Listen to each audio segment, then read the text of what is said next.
Take me to another place where the fairy tales don't end. Magical, magical land. Magical, magical land. To another place where the fairy tales don't end. Magical, magical land. Today's guest is the show pioneer and inventor of the functional footwear design concept. He's the managing director at BÄR GmbH with the two main brands BÄR Shoes and Joe Nimble. BÄR GmbH is a German second-generation family business for handmade, high-quality functional footwear with uncompromising toe freedom. Please welcome to the show, Sebastian Baer. Hey, Sebastian, how are you doing? Good. Hey, Jens. Great to have you. Yeah, thanks for having me. It's a real pleasure to have a German again on the show, which is not happening too often lately. Okay, cool. No, I'm happy to be here. Thank you for inviting me. It's great. So before we go and talk about innovation and what you have learned over your career and what you work with innovation, tell us a little bit about yourself. Who are you? What is your story? Right. All right. Well, my name is Sebastian Baer. I'm 47 years old this month. And basically my background is the shoe industry. I grew up in a family business for shoes. My parents started this business self-employed roughly 40 years ago. And there were always shoes on the table at home, samples on the table, discussions about shoes. And that was an interesting time for me because I could see, what self-employment means, what dedication and passion for a product means. And that was not in a way you have to learn it. So, it was just a side effect. It was just a daily kind of feeling for everything.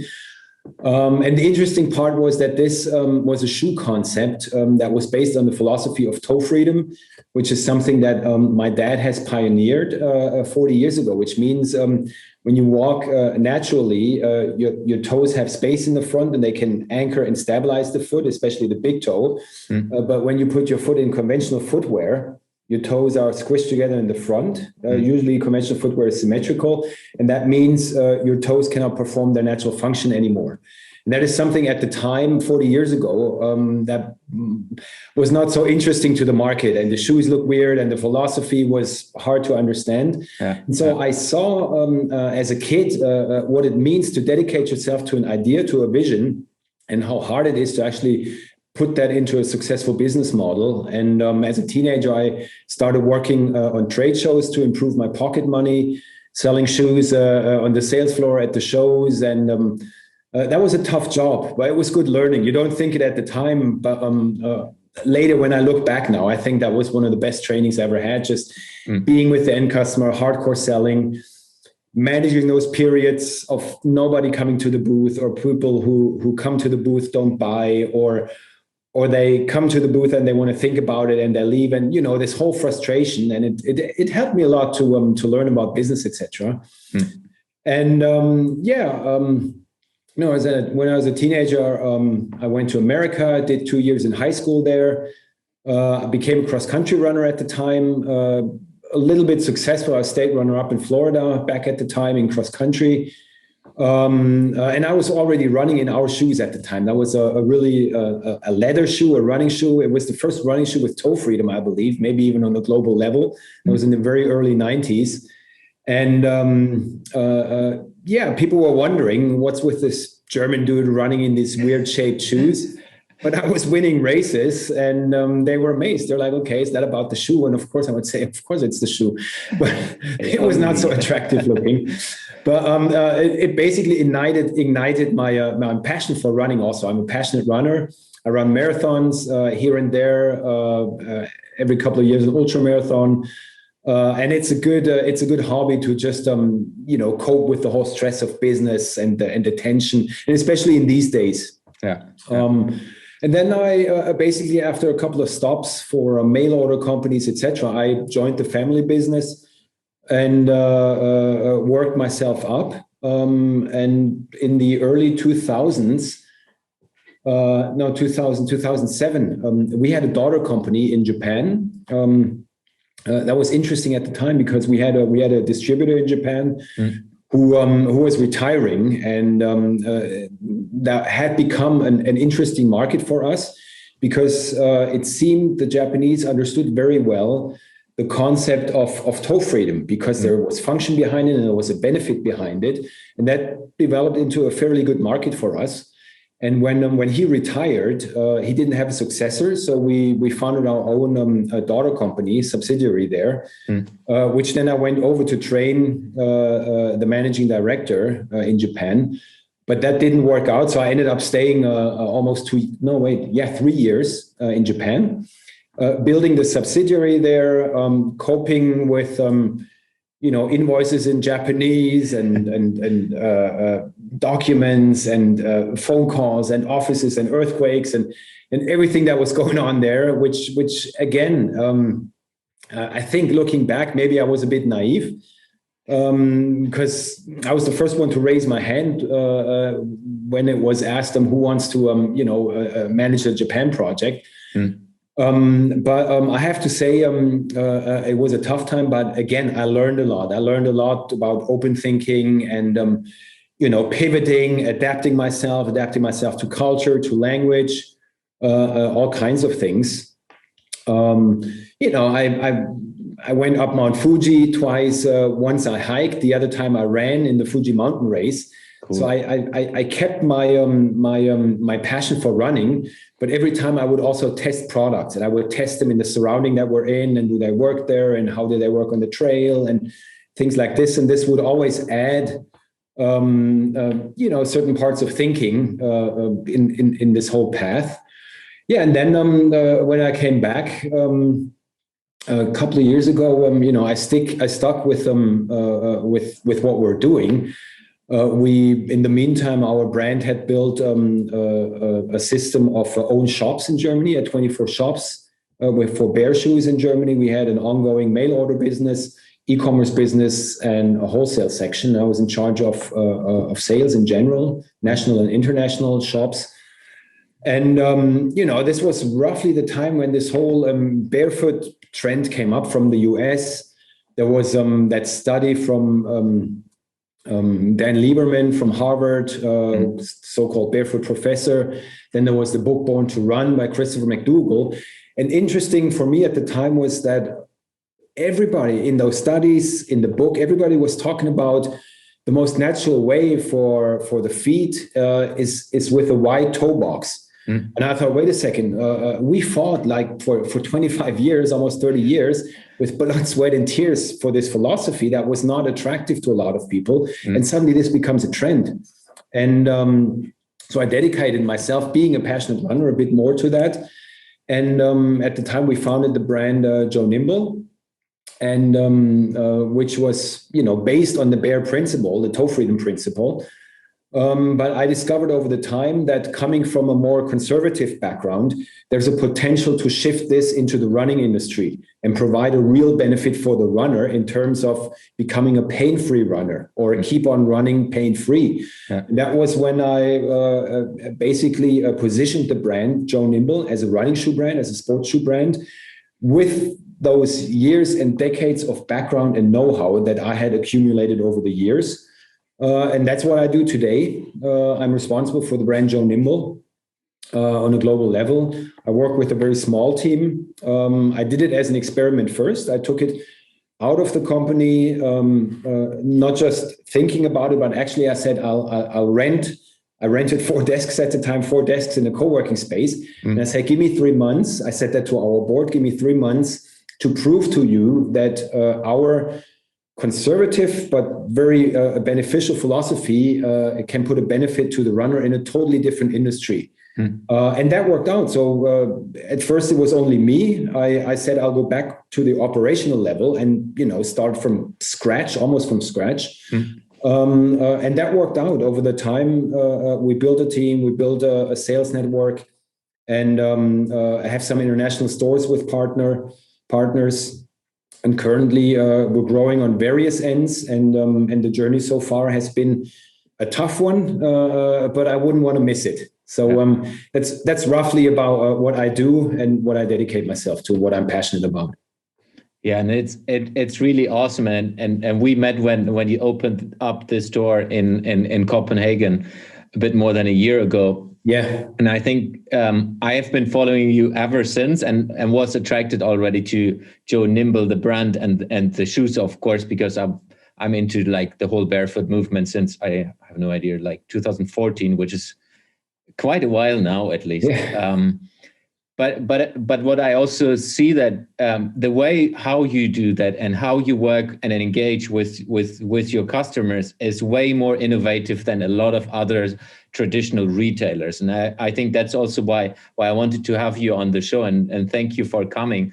I think that's a very, very good example for the market that you can do this with a more conservative let's say understanding of, hey, we are selling shoes. That, I mean, it's nothing, it's not the most sexy thing if you think about like building up something innovative, but you have taken a solid foundation to the next level, which I think is a great evolvement from a brand perspective, but as well how you innovate your business going forward. Because I guess at least that with Joe Nimble, you attracted far more customers or new customers, let's say, like this, than what you have done before with BÄR shoes.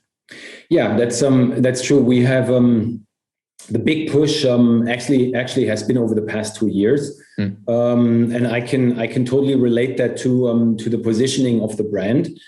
And actually, you talked about the barefoot movement and all of this, and this one I talked about Dan Lieberman and Christopher McDougall with the book Born to Run, which was all about barefoot. But the definition of barefoot at the time was just apart from making a wider toe box, to just put thin soles. And that's an easy interpretation and an easy solution to a rather complicated problem. And I could see in the market that this whole concept of thin soles and you feel everything is catching on. But I was curious because I thought, wait a second, is that really comfortable for everybody to walk on thin soles? What about this concept of toe freedom, which in the initiation of barefoot shoes was there, but it was not followed through. So the first thing, basically, one of the first things that I did was position myself or the brand away from barefoot shoes and established the term functional footwear. Yeah. Because in functional footwear, we believe you can have thin soles, but you can also have thick soles, depending on what ground you run on, what state your foot is in, the architecture, the structure of your foot, etc. And this is really where I could see where we attract suddenly a whole new target group, more people, and reaching out to new customers became easier because they understood the concept that toe freedom is good any single time for anybody. There's never a bad thing. There's never a negative to toe freedom. But we offer a wide range of shoes, and mostly now in the sports and running aspect, and an attractive collection. And it's true. Now the brand is growing, and the whole situation that people are now doing more outdoor sports and longing to go outdoors has been part of that growth. Now nothing works by itself. It's a tough project, and there's a lot of trial and error involved, and finding out the message and getting a feel for the customer, which now has become tougher than ever. But once we went into the first lockdown here in Germany about a year ago, one of the first things I did is I said, okay, if our stores are closed, then we cannot get in touch with our own customers anymore, with our end users, because we've always been a direct-to-consumer company. I thought, okay, I need to reach out to them in a different way. So I just started to broadcast with live streams on Facebook, to keep contact to our customers and to have them ask questions, and I could answer them. And I could sense, keep the sensibility, what's going on in the market and what is the customer demand, because that has always been one of the big assets, I believe, for me personally, having a close relationship with our end customers and listening to what are the questions that they're asking us. And that's one of the big advantages being a direct-to-consumer brand. Yeah, and this is, I think, a couple of valid points first, I got attracted to Joe Nimble because I was having problems with other barefoot shoes, which was soles for my real running stuff. but that's another story. What is quite interesting that you go with the trends and as well seek out in testing yourself in different environments, which is also not normal for a lot of retailers out there. A lot of retailers I have been working with in the past was, hey, yeah, our stores are closed and we can't do anything. We're just putting a notice on the store that it is closed and you can find us online. But then you check out the online profile and nothing is happening. Mm. If you look at Joe Nimble, and it doesn't matter which store, there's always something going on. And I think that's also a very, very good point and valid point, what you guys are doing, where you attract and engage with your customers or potential customers in completely different ways. Or you go on trends where you share and start a Clubhouse room, which is one of these new platforms out there, a social media platform where it's about voice only, and you do and trial and error and do that, which is super, super good. Yeah. And I think, go ahead. Totally. I mean, I always try to stay flexible in my mind. I went through a tough school, right, over the years with my dad. Working in a family business has its challenges by itself, and that can be a tough school growing up. But looking back, I have to say I was always challenged, and I always had to cope with challenging situations. And that has helped me to stay open and pivot and look at situations from a different viewpoint. And when the crisis hit last year, I mean, you go from we ended 2019 with a great year, and actually at early 2020 we had just started a crowdfunding campaign for a new product for this sneaker here at the time. And that was a huge project at the time. It was really, really big for us. And I said, look, now is the time to reach out to a larger public, etc. But I had a lot of investment to do in molds. We developed this shoe with Michelin, the tire company. They had approached us about their sole concept and said, that's great. But you have to invest in molds, you have to invest in new materials, in production technologies, etc. So I said, okay, in this situation, we try to fund it through crowdfunding. That will give me a little bit more of security in everything that we're doing. Then the pandemic hit. I thought, okay, speaking about bad timing, right? Because I didn't know what would happen. Would people even still shop? What would they shop? Are they even going online? Are they even interested in crowdfunding? And when I saw, okay, we're gaining some traction, I was relieved. But then I saw the logistics cost, the cost of transport, was increasing 10 to 15 times from the normal rate. And I was devastated. I thought,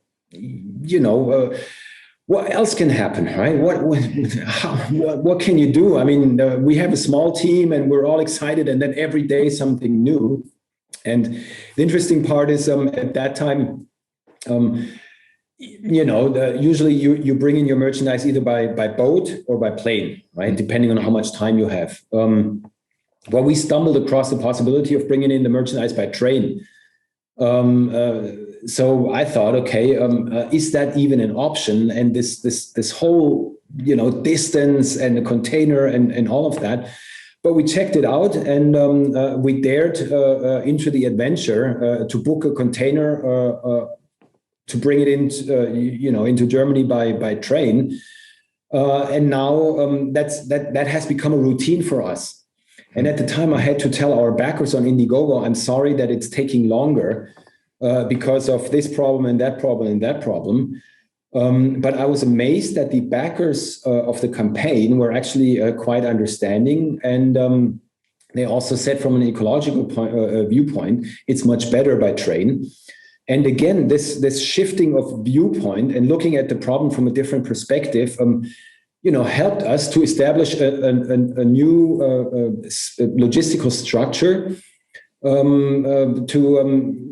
that has now become almost routine for us. And these are things where I try to stay open, always try to stay open to shifting the focus somehow. And that's basically something that has helped us to stay agile and innovative, and has basically become a theme of the past 12 months of Corona and COVID and pandemic. And we have learned through this flexibility, we have become a brand and a team in a positive way that we have never thought we would become even 12 years ago. Everything was settled, everything was straight, everything was on the path, and you don't question yourself in those times. Maybe a little bit like this, maybe a little bit like that. But in this period, we were challenged sometimes every single day. And when you are facing these situations and you learn to overcome them, we have noticed that can be a mindset to be open like this. And as a young brand with a product that has a lot of philosophy, that has helped us. That has helped us to learn and actually to overcome critical situations quite a bit. Yeah, I would love to double click on the topic of how you distill the culture into your team.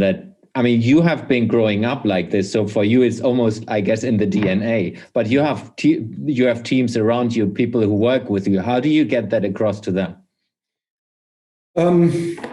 Well, we what we communicate internally is, and that's a constant and ongoing process. Mistakes are okay, and to communicate them is a step forward for the whole team to learn. So to initiate this process, because this is one of the most difficult mindsets you can have, right? Because we don't want to talk about our mistakes, and we don't even want to share them. If we make them bad enough, sharing them even worse. So basically, one thing I did was I initiated the process by telling the team my biggest mistake that I had made in business, and what resulted out of that mistake, and why it was bad, and what I have learned from it. And that was not easy for me also. That's an embarrassing situation. But I told them, look, I lead the way. This is what happened to me. This is what I learned from it. This is how I communicated. And I would like to establish this kind of working together and thinking within the team, because it helps to set the mindset in communication and in openness. And B, it leads, or it can lead the way. I mean, it's a delicate process. It can lead the way into, okay, let's try something new. Why don't we look at it at a different perspective? It's okay not to know where this road is going. Let's try fast, let's fail fast, let's get up again, brush off, and try a different course if that one didn't work out. There's other projects. I don't know how deep you want to go into it, with the app development, with product development, with moving production to Germany. There are so many things where in this period we said, okay, let's try that. Let's talk to these people. Let's try it out. Let's construct an app.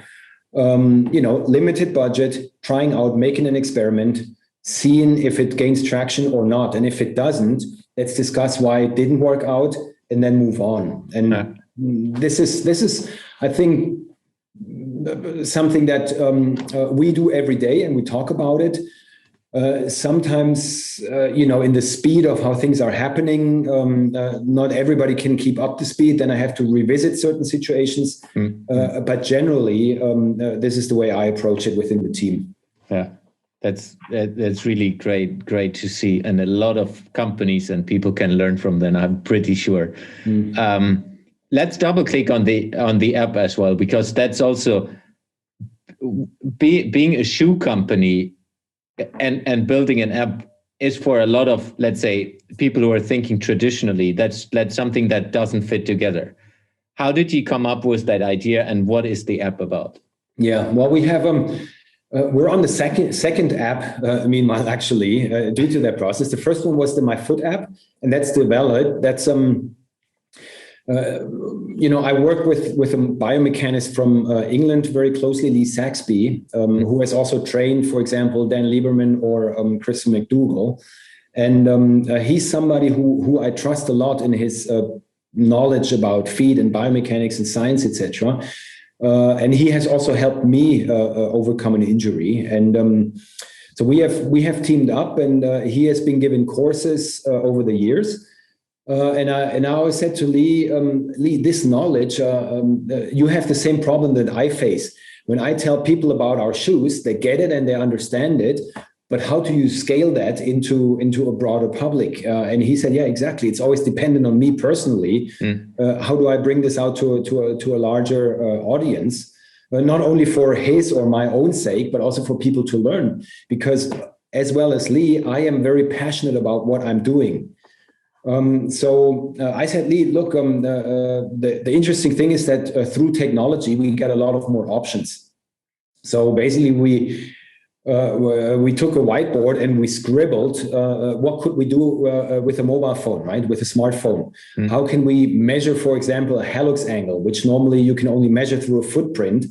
We brainstormed over several days. How can we use the smartphone camera to measure a helix angle? Helix angle is, for those who don't know, your big toe should be straight. And in conventional footwear, when it's pushed to the inside, there's an angle here, right? And this so-called bunion is pushed out more. And that's a problem because it decreases the stability in your foot. So the helix angle is an indicator about the functionality of your foot.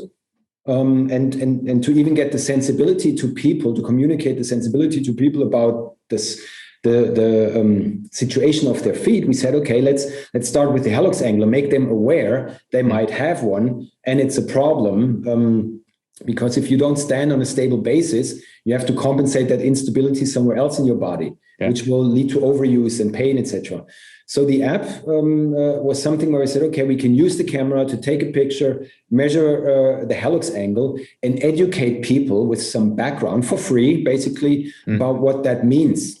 And that was a test scenario. That was for us, again, yes, it cost money to develop it, but we put a cap on it and we said, okay, let's bring it to a point where we can see, is that really interesting for people? Does it make sense? Without the approach, it's going to cost this much and here's how much money we're going to make. And if that doesn't put ourselves into a balance, let's forget about it. We said, okay, let's be open and learn and work with people and get feedback. And where will that take us? And we have learned that through this app, that the interest on biomechanics and feet and how do shoes influence my foot and my well-being in general is immense, and we should do even more. And that led us to this whole content and education site, myfoot.com, first step. And then second step, we have now developed with a team of developers a new app, the Joe Nimble app, with which you can actually use AR technology to scan your foot and to measure the helix angle and match that onto a shoe recommendation for your individual foot, which again is an idea that was born out of the situation during the pandemic where we cannot have this personal advice. So we transferred this personal advice from a shoe store onto the app because the technology now is available. But I'm not sure if I would have gone this path without the original app that we had launched before. So maybe this explains a little. It's always, it's always a pathway. There's never where I can say in advance there's a clear line. But we're moving in a corridor. That's how I try to communicate it in the team also. We're in a corridor, and within that corridor, we can try out things, and some work out and others don't. But this is the state that we try to keep things moving and stay innovative. Yeah, and again, it's a very, very good example where you do something, you try something, and you learn while you do that, and out of that comes something else, and really taking that to a different level. It's a very, very interesting approach. I would love to go back to the Indiegogo part. Because a crowdfunding as a shoe brand, how did you came up with that idea? Right. Well, again, the main idea came when I was in a situation where I said, we come from a conservative background, but we have a product with a philosophy and a benefit that can be implemented in a totally different area. For the runner, for the sports person, because they are highly dependent on their feet and on the natural function of their feet.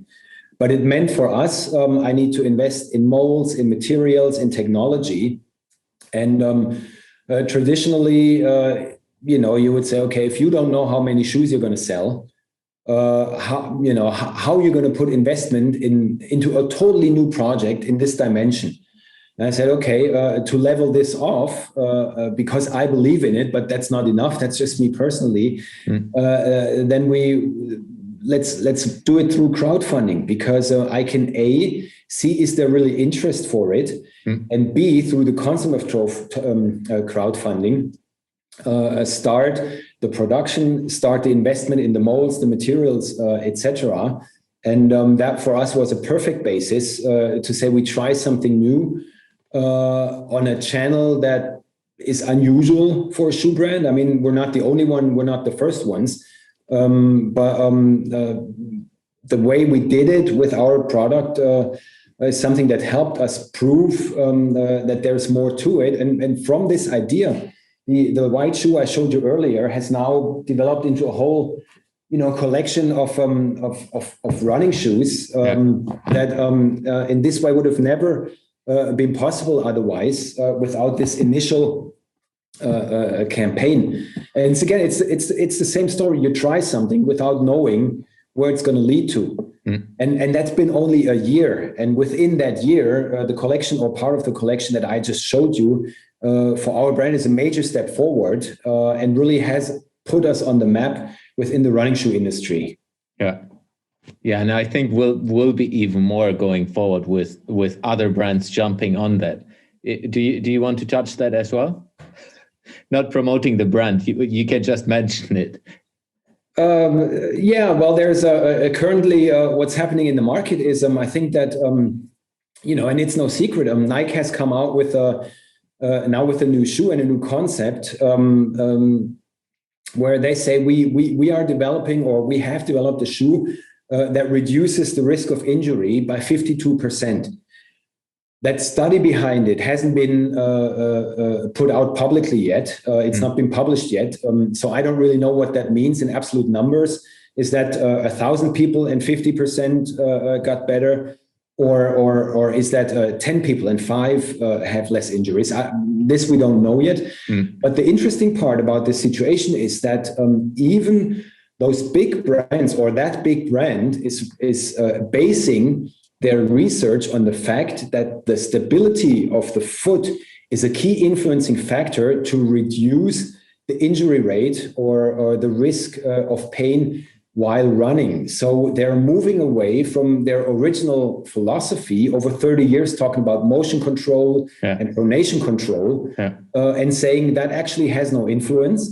Pronation is a natural process. The problem is overpronation, but overpronation comes from different factors. So they're moving away from the fact we need motion control and stability and rear foot stability and motion control from the heel, from the back part of the foot, and moving the focus to the front part of the foot and saying the stability comes there. So they're widening the base in the front of the foot.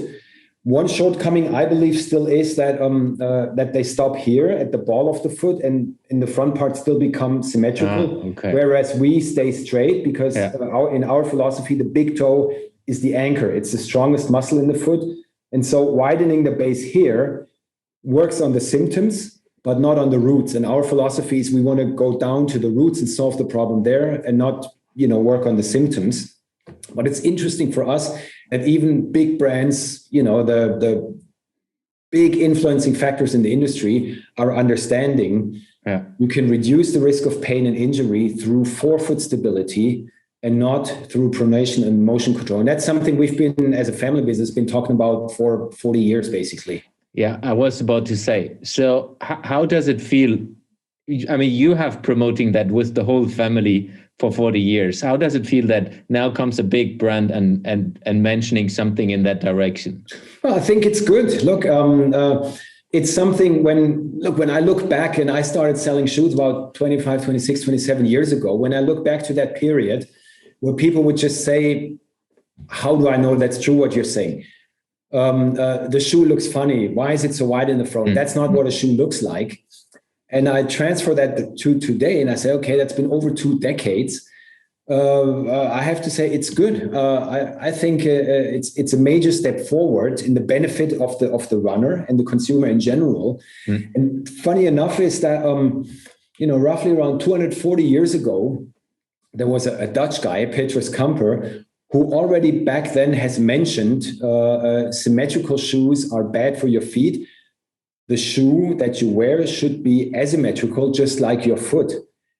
But people were not ready for this understanding. And I've studied this with Lee over, we researched deeply into the history of toe freedom. And we've discovered roughly every 50 years, somebody comes up from a scientific point of view, from an industry point of view, and says, look, guys, we're doing it all wrong. Shoes shouldn't squeeze our toes like this. But he doesn't get through. And for me, since I was a teenager, the concept was so logical. It's not rocket science, but it's just plain logical. And this is where I put my passion, because I said, we have to get the word out. More people have to learn about this. And this is why I'm positive about what big brands like Nike, etc., are doing now. What I'm not so positive about is of course, that they're stopping with the symptoms and not going to the full root and addressing that. But then that's our task. That's what we're doing. And that's fine. Yeah, love that. So transitioning now to a couple of questions I ask all my guests before we go to an end. So if you would have the chance to work with a project, work with a topic that's touching everyone on the whole planet, what project would it be, and why would you choose that? What project would that be? Well, actually, all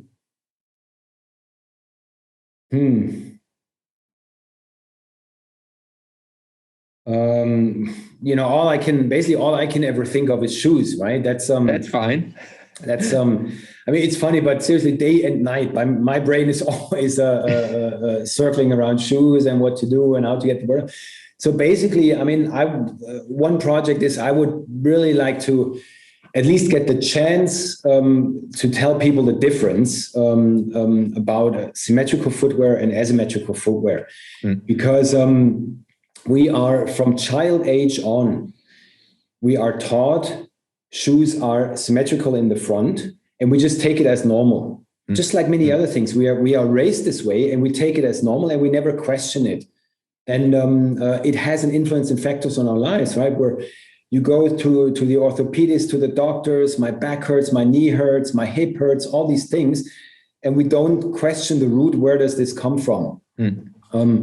And I think, I've researched even on many levels, how can you talk to insurance company, health insurance, etc., to shift that angle and say, okay, we carry our weight, the weight of our body on our feet every single day from the time we get out of bed until we lay down again.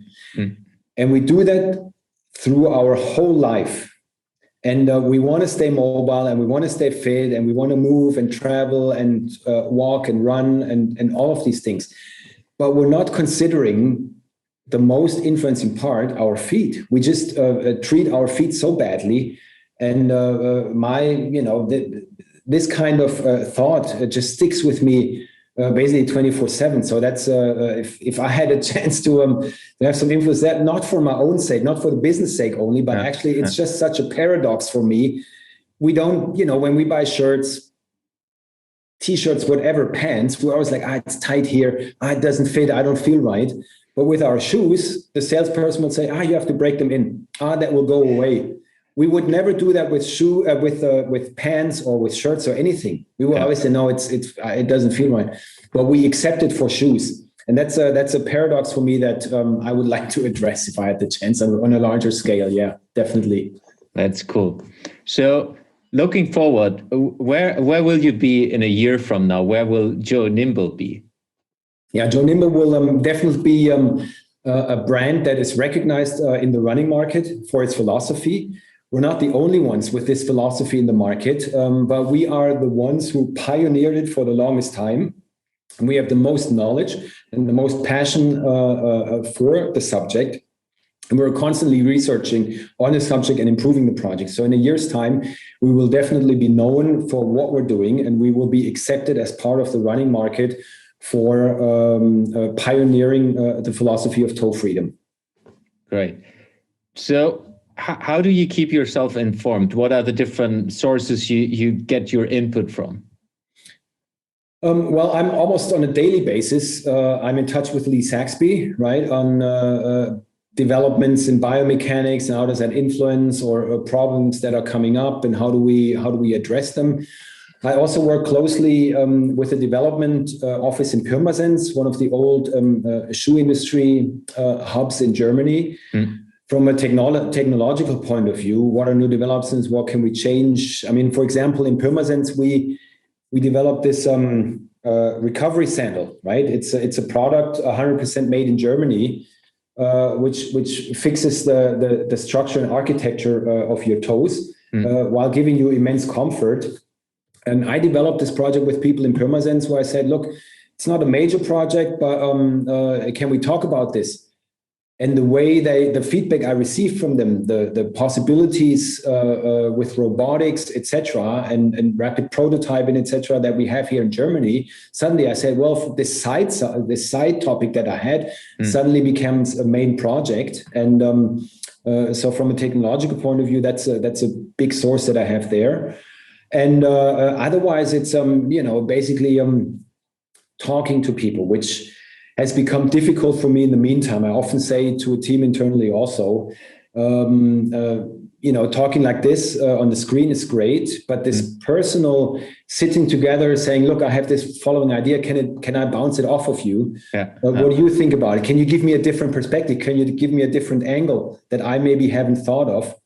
I think that for me, that's always a major source of input, but that has reduced quite a bit at the moment, unfortunately. Yeah, let's hope that will come back. Yeah. How can people find you, or where can people find you? How can people reach out to you? Yeah, well, to me personal or personal? And business wise, both. Yeah, well, I'm on my profile on LinkedIn, Sebastian Baer. I'm easy to find, I think. Connected to Joe Nimble. There's also a LinkedIn profile for Joe Nimble.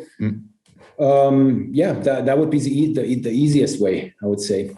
Yeah, and then I guess from a business shoe perspective, joenimble.com. Yeah, joe-nimble.com. That's our website. You can find us there. Yeah, just Google Joe Nimble. Awesome. Totally. Yep.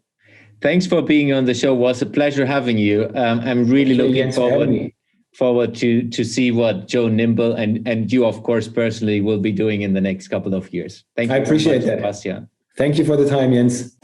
Take me to another place where the fairy tales don't end. Magical land. To another place where the